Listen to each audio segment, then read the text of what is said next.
Good day, everyone. I am the Teflon Man.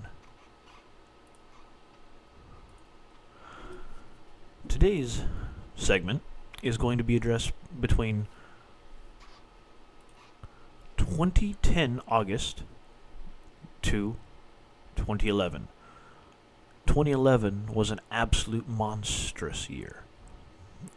There were so many things that occurred, it's almost impossible to report on them all.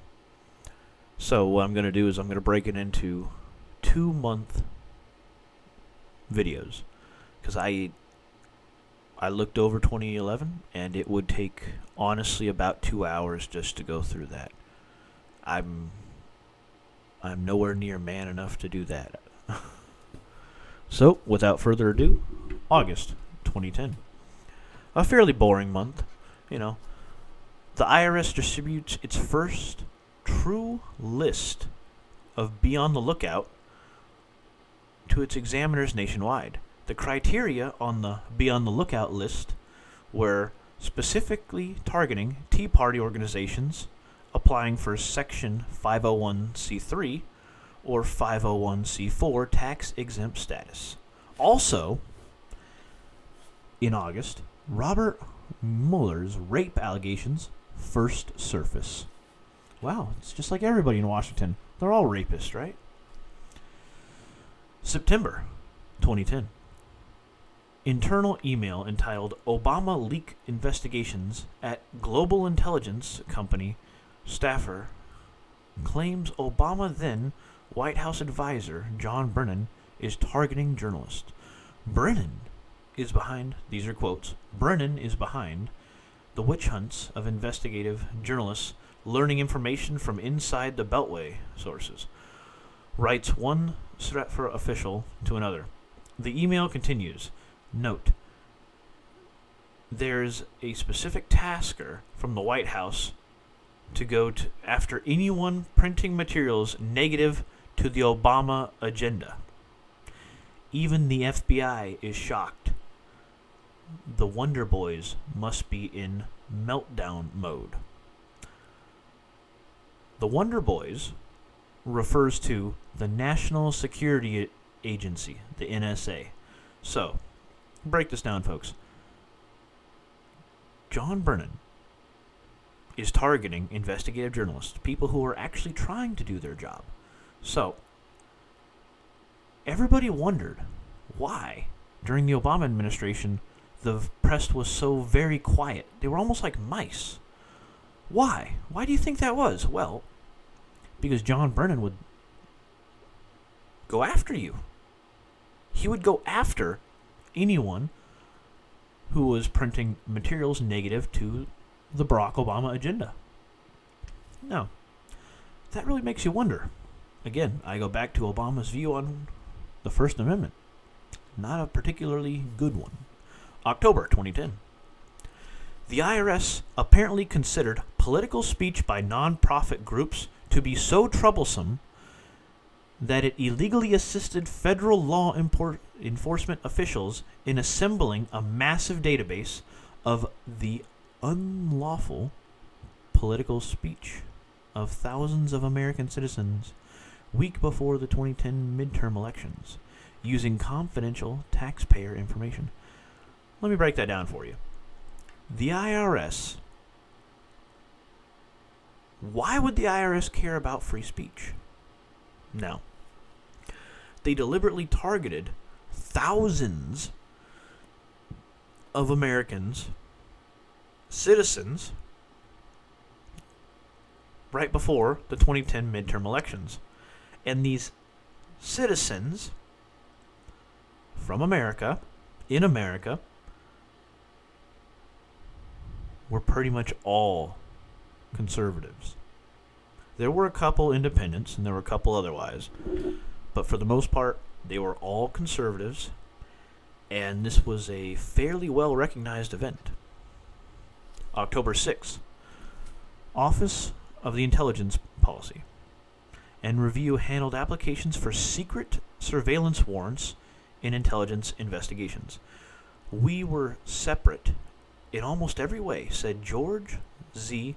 Tuskus, who is the Deputy Assistant Attorney General over counterterrorism and counterespionage. The new division, launched September 26, 2006, was designed to change that. Intelligence lawyers and criminal prosecutors now work together when a threat is identified, in partnership with the U.S. Attorney's Office and the FBI, in what are considered broad national security investigations. Tuskus and Tashina Aguar, the Deputy Assistant Attorney General for Intelligence, have offices next to each other and say they are in constant communication. The division is the liaison between the Justice Department headquarters and the intelligence community. Interesting. October 22nd. Committee on Foreign Investment in the United States, CFI-US, certifies to Congress sale of Uranium-1. 26 October.